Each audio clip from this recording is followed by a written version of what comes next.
మహాత్మా గాంధీ జాతీయ గ్రామీణ ఉపాధి హామీ పథకానికి సంబంధించి ఇటీవల కేంద్రంలోని మోడీ ప్రభుత్వం రెండు చారిత్రాత్మక తప్పిదాలు చేయడం జరిగింది. ఒకటి, మహాత్మా గాంధీ పేరు తొలగించడం. రెండవది, కేంద్ర ప్రభుత్వ వాటాను 90% నుండి 60% తగ్గించడం. ఈ రెండు చారిత్రాత్మకమైనటువంటి తప్పిదాలు.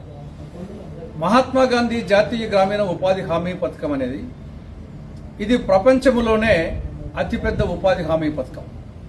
ఇది కాంగ్రెస్ పార్టీ మానస పుత్రిక.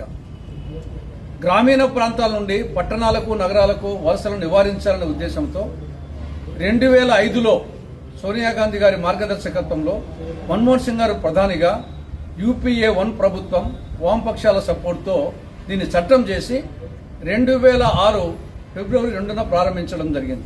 అందుకోసం ఇది కాంగ్రెస్ పార్టీ మానస పుత్రిక. ఇది ఆంధ్రప్రదేశ్కు ఈ యొక్క ఉపాధి హామీ పథకానికి అవినాభావ సంబంధం ఉంది. ఎందుకంటే మొట్టమొదట ఈ పథకాన్ని ప్రారంభించింది ఉమ్మడి ఆంధ్రప్రదేశ్లో, ఉమ్మడి అనంతపురం జిల్లాలో, సింగనమల నియోజకవర్గంలో, సింగనమల మండలంలో, బండ్లపల్లి అనే గ్రామంలో ఆనాడు సోనియా గాంధీ గారు, మన్మోహన్ సింగ్ గారు, ఆనాటి ముఖ్యమంత్రి రాజశేఖర రెడ్డి గారు వీరందరూ కలిసి దాన్ని మొట్టమొదట ఆంధ్రప్రదేశ్లో ప్రారంభించడం జరిగింది. కాబట్టి ఆంధ్రప్రదేశ్కు మహాత్మా గాంధీ జాతీయ గ్రామీణ ఉపాధి హామీ పథకానికి ఒక తల్లి బిడ్డల అనుబంధం ఉంది. అది కాక ఇది పల్లె ప్రజల పాశుపతాస్త్రం. ఉపాధి హామీ పథకం అనేది పల్లె ప్రజల పాశుపతాస్త్రం. నేను ముందే చెప్పినట్లు పల్లెల నుండి పట్టణాలకు వలసలు నివారించాలనే ఉద్దేశంతో ఈ పథకాన్ని ప్రారంభించడం, పల్లె ప్రజలకు ఒక ఉపాధి భద్రత కల్పించడం జరిగింది. ఈ పథకం రాకముందు ఉపాధి లేని టైంలో చాలా గ్రామీణ ప్రాంతాల్లో పిల్లవాళ్లను, ముసలాలను ఇంటికాడ పెట్టి పెద్దవాళ్ళందరూ అటు బెంగళూరుకో, చెన్నైకో, హైదరాబాద్కో, అటు నగరాలకు పోయి నెలకో 2 నెలలకో వచ్చి చెట్టుకోరు, గుట్టకోరు, పిల్ల ఒక చాట, బిడ్డల ఒక చాట, తల్లిదండ్రుల చాట ఆ విధంగా నివసించే పరిస్థితి ఉంది. ఈ ఉపాధి హామీ పథకం పెట్టిన తర్వాత చాలా మటుకు వలసలు నివారించబడ్డాయి.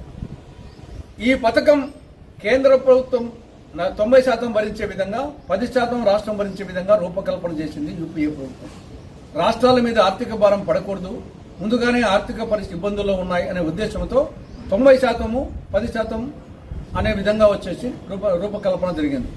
కానీ ప్రస్తుతం దాన్ని కేంద్ర ప్రభుత్వం, మోడీ ప్రభుత్వం 90 నుంచి 60%కి, రాష్ట్రాన్ని 10 నుండి 40%కి పెంచడం జరిగింది. తర్వాత దీంట్లో వేజ్ కాంపోనెంట్, మెటీరియల్ కాంపోనెంట్, ఉపాధికి గాను ఒక 60%, అభివృద్ధి పనులకు గాను ఒక 40%, ఆ వేజ్ కాంపోనెంట్, మెటీరియల్ కాంపోనెంట్ పెట్టడం జరిగింది. ఈ మెటీరియల్ కాంపోనెంట్తో అనేక అభివృద్ధి కార్యక్రమాలు కూడా జరిగినాయి. వైకాపా ప్రభుత్వంలో రైతు భరోసా కేంద్రాలు కానీ, గ్రామ సచివాలయాలు కానీ, ఇప్పుడు కూటమి ప్రభుత్వంలో రోడ్ల మరమ్మతులు కానీ, గోకులాలు కానీ, మినీ గోకులాలు కానీ, ఇవన్నీ కూడా ఉపాధి హామీ పథకము మెటీరియల్ కాంపోనెంట్ కింద చేయబడ్డాయి. అది ఇంత మంచి పథకాన్ని మొన్న 2025 డిసెంబర్లో మోడీ ప్రభుత్వం దాని పేరు మార్చి కొత్త పేరు పెట్టడం జరిగింది. మహాత్మా గాంధీ పేరు తొలగించి కొత్త పేరు, ఆ పేరు నోరు కూడా తిరగదు, VBG రామ్జీ అంట. అంటే వికసిత భారత్ గ్యారంటీ రోజ్గార్ ఆజీవిక మిషన్ గ్రామీణ అంట. దానికి తలా తోక లేకుండా మహాత్మా గాంధీ పేరు తీసి కొత్త పేరు పెట్టడం జరిగింది. మహాత్మా గాంధీ పేరు ఎందుకు తీయాల్సి వచ్చింది? దీన్ని ఏమనాలా? గాడ్సే వచ్చేసి ఫిజికల్గా మహాత్మా గాంధీని 1 నిమిషంలో చంపేశాడు. కానీ మోడీ ప్రభుత్వం గాంధీ భావజాలాన్ని రోజూ చంపుతానే ఉంది. ఇది ఒక అహంకారం, అహంభావం.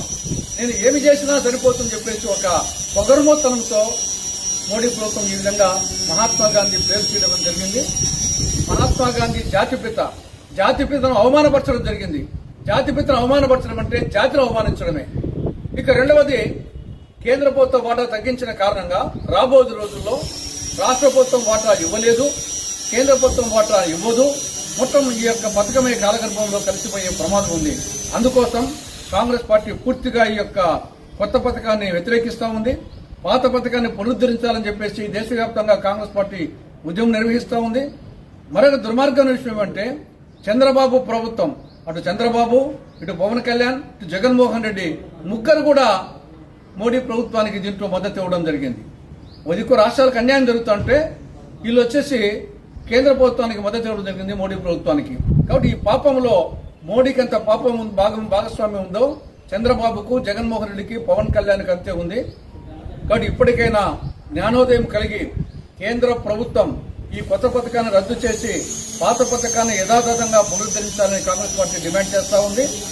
అది అయినంత వరకు పోరాటం సాగుతూనే ఉంటుంది. ఒకవేళ ఈ గవర్నమెంట్ చేయలేకపోతే కాంగ్రెస్ ప్రభుత్వం అధికారంలోకి వస్తే వచ్చిన వారం రోజుల లోపలనే కొత్త పథకాన్ని రద్దు చేసి పాత పథకాన్ని యథావిధంగా పునరుద్ధరించడం జరుగుతుందని చెప్పేసి ఆంధ్రప్రదేశ్ ప్రజానీకానికి కాంగ్రెస్ పార్టీ భరోసా ఇస్తా ఉంది.